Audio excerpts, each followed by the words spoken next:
Coucou, j'espère que tu vas bien. Je te reprends aujourd'hui pour une nouvelle vidéo dans laquelle je t'embarque avec moi pour la rénovation de la terrasse de ma mère. Alors cette année pour la fête des mères, j'ai décidé de rénover sa terrasse qui n'était pas en bon état du tout. Donc tu auras l'occasion de le voir dans la vidéo. Et pour combler tout ça, je me suis dit que j'allais lui faire un brasero. Vous avez été nombreux à apprécier l'idée, à apprécier le DIY. Alors je me suis dit pourquoi pas partager encore un nouveau brasero avec une forme différente avec vous. Donc j'espère que cette vidéo vous plaira. Sans plus tarder, go, c'est parti.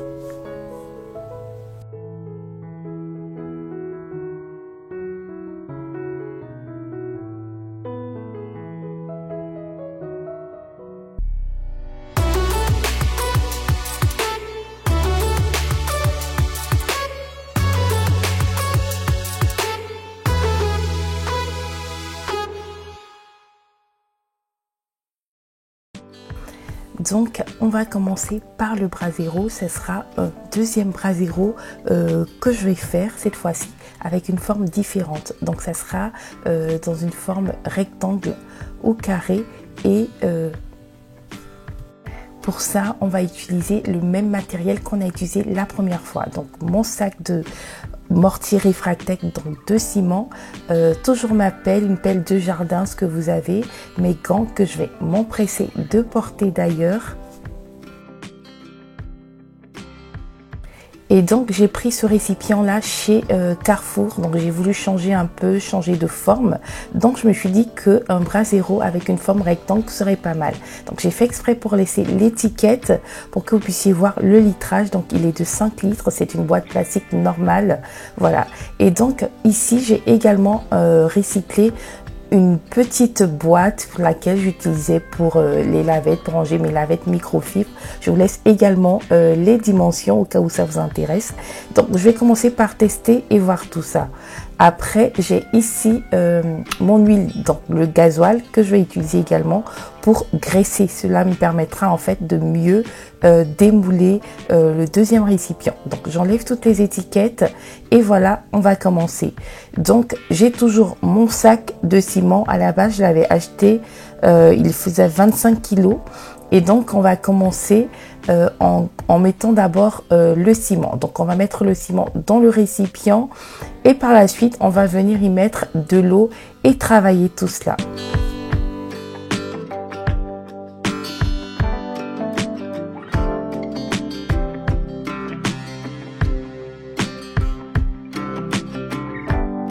Donc on commence par une toute petite quantité, on va bien mélanger, donc mélanger des quatre côtés. Regardez bien le mouvement que je fais, j'essaie de mélanger vraiment de tous les côtés avec le bout de la pelle, de toucher les quatre côtés du rectangle, du carré, du rectangle, voilà.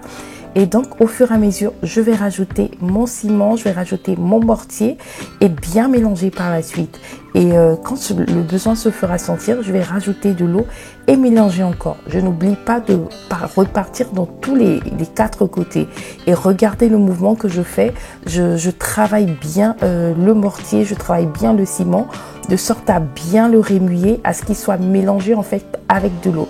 Parce qu'en fait on a tendance à laisser de l'eau et souvent ça stagne, en fait ce n'est pas bien mélangé. Donc on mélange bien, on rajoute le ciment et ensuite on rajoute de l'eau, un peu comme si on faisait de la nourriture quoi. Voilà.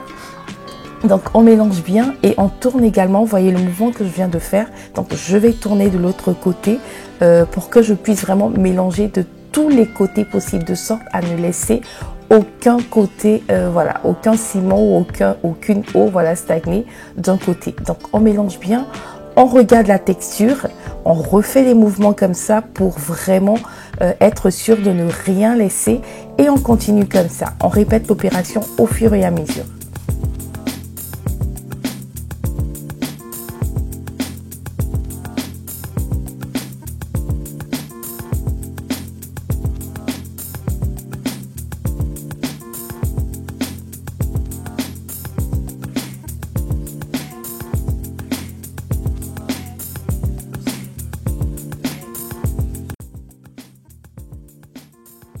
Une fois que c'est bon, que j'obtiens la bonne texture, donc elle ne doit pas être trop liquide, elle ne doit pas être également trop épaisse, trop pâteuse.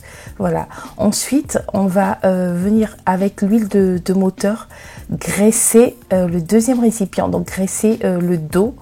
Voilà, du deuxième récipient, de sorte à faciliter le démoulage. Donc vraiment, n'hésitez pas à vraiment mettre de l'huile. Si vous n'avez pas d'huile de moteur, vous pouvez également utiliser de la vaseline.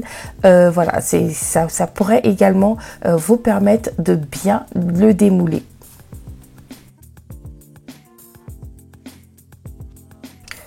Et par la suite, on va venir prendre notre deuxième récipient et l'insérer dans le premier de sorte à pouvoir faire en fait la forme de l'intérieur. Donc on appuie bien. Au début, vous allez voir que ça va être un peu lourd, mais c'est pas bien grave. Il faut bien forcer et bien tester également, bien vérifier, ne pas renverser également le liquide, donc le liquide qui est à l'intérieur. Et par la suite, on va venir mettre le poids pour bien garder la forme. Ensuite, on n'oublie pas de tapoter pour faire sortir vraiment toute l'air qui s'y trouve. Parce qu'en fait, quand on a mélangé, bien évidemment, on a laissé rentrer de l'air. Donc, on tapote de sorte à ce que toute l'air puisse sortir. Regardez, vous allez voir que il y a l'eau qui bouge. C'est normal. Donc, on est en train de faire sortir l'air. Et voilà.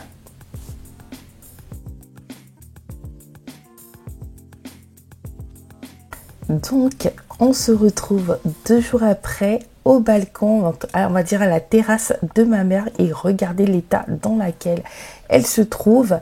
Ma mère ne peut pas faire grand chose. Voilà, ici vous allez voir que j'ai mis il y a quelques mois, j'ai mis ça sur la rambarde parce que c'était vraiment pas beau. Donc vous pouvez voir l'état des murs. Elle n'a pas le droit de mettre la peinture, elle n'a pas le droit de vraiment, voilà.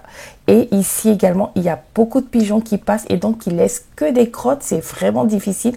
On peut pas faire grand chose. Donc on va commencer par nettoyer déjà, enlever toute la poussière, toutes les saletés.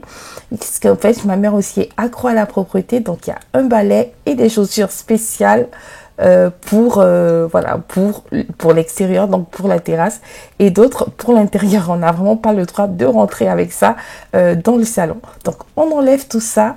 Et j'ai oublié de vous dire également que pour les pigeons, on a pris une machine, un appareil qu'on a inséré, qu'on a déposé chez les voisins.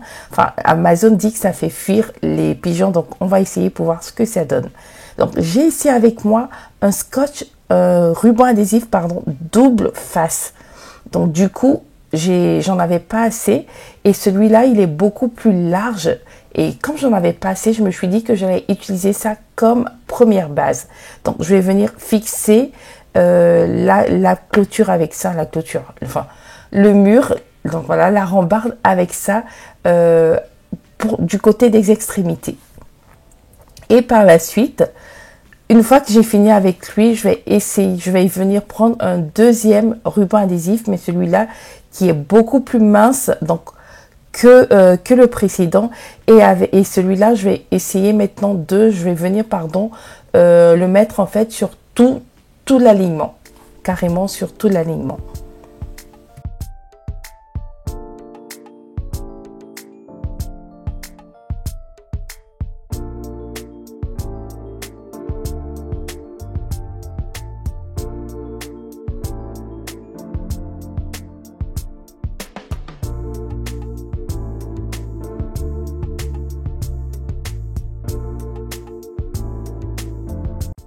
Donc, une fois qu'on a mis le ruban adhésif, on va venir enlever la deuxième couche de protection. Donc, la deuxième couche qui sert de protection pour pouvoir en fait venir coller les canisses.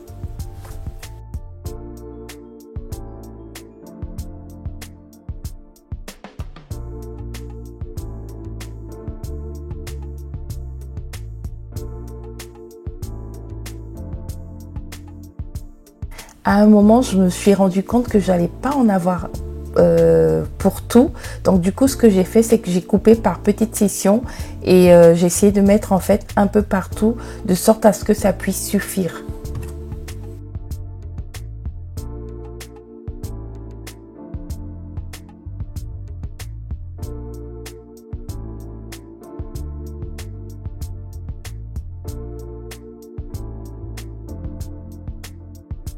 Une fois que c'est bon, on va venir prendre le canis pour pouvoir en fait le fixer au ruban adhésif. Donc c'est tout simple.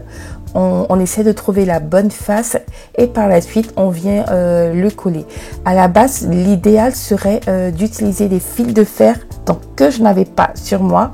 Et donc du coup j'ai cherché mais j'en ai pas trouvé, donc c'est la raison pour laquelle j'ai utilisé les rubans adhésifs, mais plus tard je reviendrai avec du fil de fer pour pouvoir mieux fixer tout ça.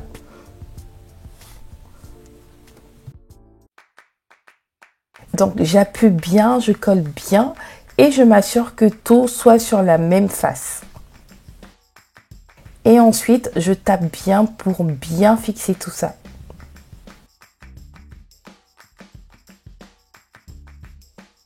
Ce jour-là, il y avait beaucoup de vent, il y avait beaucoup de... Enfin, vous allez voir à un moment, il y a eu beaucoup de soleil, il y avait du vent.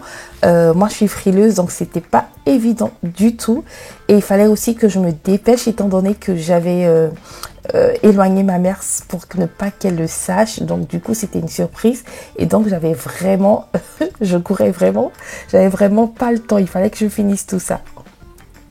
Et donc on passe à la deuxième partie, donc à la deuxième partie de la rambarde, donc de la clôture si je peux le dire ainsi.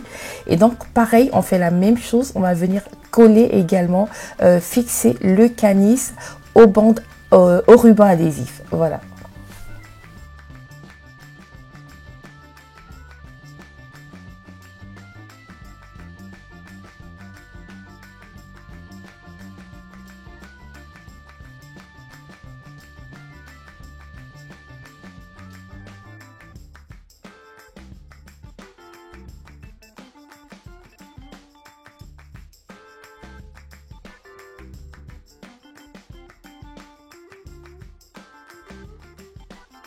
Une fois que c'est bon, je rebalaye tout ça et ensuite je vais venir y placer un tapis, donc une fausse pelouse. Voilà, donc au préalable j'avais découpé, hein, donc j'avais déjà pris les mesures que j'ai découpées et donc je vais venir simplement le rouler. Voilà.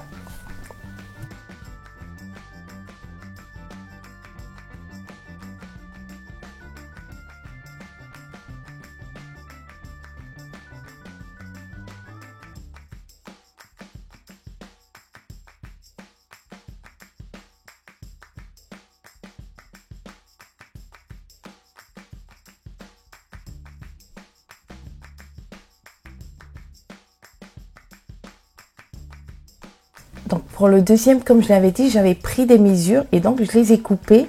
Étant donné que j'ai pas le compas dans l'œil, je me suis, voilà, je l'ai écorché un peu, mais c'est pas bien grave, ça ne se voit pas tant que ça.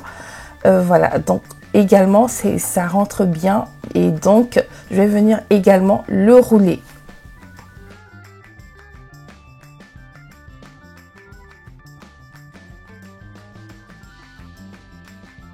Ce jour-là, je suis sûre que les voisins ont dû se dire, mais qu'est-ce qu'elle fait, elle? Qu'est-ce qu'elle est en train de faire? Mais bon, comme j'ai dit, j'avais vraiment pas le temps. Il fallait que je me dépêche. Et donc, voilà. Et par la suite, je vais venir fixer tout ça avec le reste de ruban adhésif qui me restait. Donc, je vais juste coller comme ça. Voilà, ce que le ruban, il est très bien. Il fixe très bien. Et donc, voilà.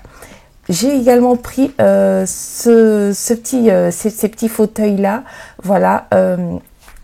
Je vous laisserai les dimensions à côté, toutes les informations. Essayez de faire une capture écran au cas où ça vous intéresse. Et je mettrai également toutes les informations en barre d'infos. Donc je vais les disposer, voilà, j'essaie de les disposer un peu pour que ça fasse joli. En fonction de, voilà, en fonction de du feeling, voilà.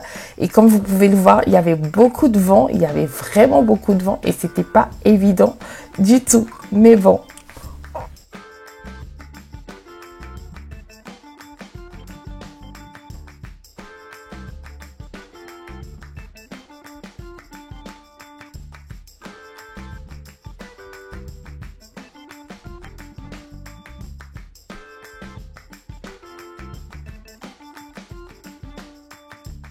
Ce que j'ai aimé avec ça, c'est qu'en fait, c'est venu avec une table, une espèce de table, mais qui est également un coffre où on peut ranger en fait tout ce qu'on veut. Donc, je vais rajouter par la suite un parasol. qui d'ailleurs par la suite plus tard m'a donné vraiment du fil à recoudre à cause du vent.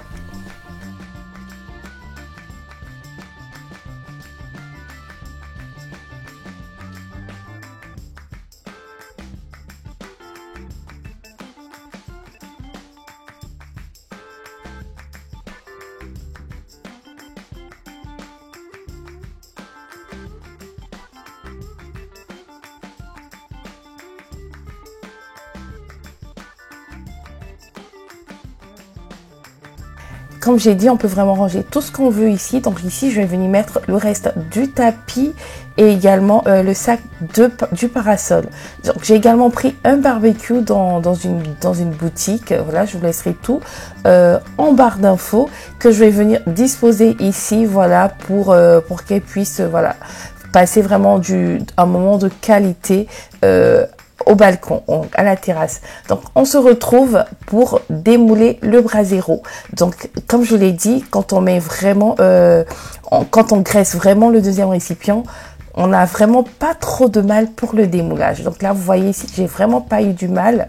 Voilà, ça forçait un peu juste avec un petit coup de force et voilà, c'est bon. Donc j'ai démoulé et ce que j'ai remarqué, c'est que ce que j'avais pas calculé, je pouvais le dire, c'est que il y avait des trous en fait, il y avait la forme du récipient et donc du coup il y avait des trous en bas qui sont restés. Mais c'est pas bien grave puisque de toute manière ça ne se verra pas. Et donc voilà ce que ça donne après le démoulage.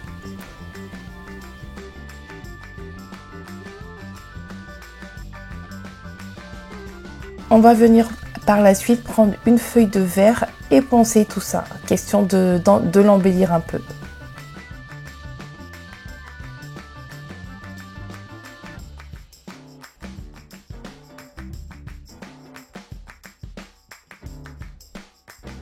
Donc je vous montre ici une boîte de conserve de maïs doux que j'avais déjà terminé quelques heures avant, voilà, qu'on va utiliser pour le récipient, voilà. Et surtout, ne calculez pas mes gants qui viennent de se déchirer. Donc j'essaie tant bien que mal de trouver une bonne place, une bonne position pour la boîte de conserve. Et je vais venir ajouter mes petits galets que j'ai ramenés de chez moi pour embellir tout ça. Je calcule, j'essaie de faire une bonne dimension pour la feuille de grille que je vais ensuite insérer et je vais venir la couvrir avec les galets. Je vous mets dans le petit i ma première vidéo où j'ai réalisé le brasero. N'hésitez pas à aller la voir parce que là, elle est beaucoup plus détaillée. Je vais venir par la suite bien disposer mes galets et remplir le brasero, donc remplir la boîte de conserve du gel éthanol. Seulement, il y avait beaucoup de vent, donc du coup, je n'ai pas pu l'allumer à l'extérieur. Donc, je suis rentrée pour essayer de l'allumer pour vous le montrer. Mais plus tard, je lui ai demandé à ma mère de m'envoyer une vidéo de quand elle l'aura allumé pour que vous puissiez le voir. Et voilà ce que ça donne à l'intérieur avec une toute petite flamme. Mais voilà, vous avez quand même une idée de ce que c'est et moi je trouve que c'est vraiment beau, c'est voilà, c'est pas mal en tout cas. Et voilà ce que ça donne, j'ai posé un tout petit cactus tout au fond à côté du parasol pour la déco.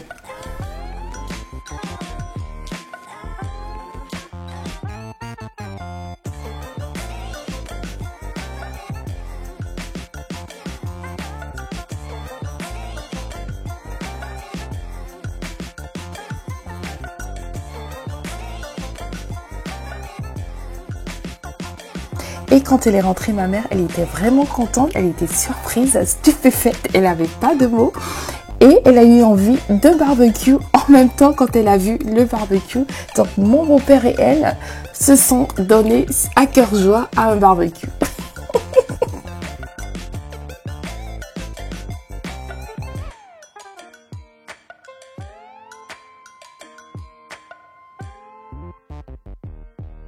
Et voilà, barbecue, apéro, tout ce que vous voulez, tout était au rendez-vous. Aujourd'hui, inauguration du brasero et la journée s'est terminée par un beau câlin. très prochainement dans une vidéo. J'exploiterai en fait ce deuxième côté. Comme je l'ai dit, la terrasse elle est super grande, mais ce côté-ci est inexploitable à cause des pigeons qui passent leur temps à laisser des crottes. Donc on va essayer de régler tout ça. Cette vidéo est terminée, j'espère qu'elle vous aura plu. N'hésitez pas à vous abonner, à partager et je vous dis à très vite. Gros bisous!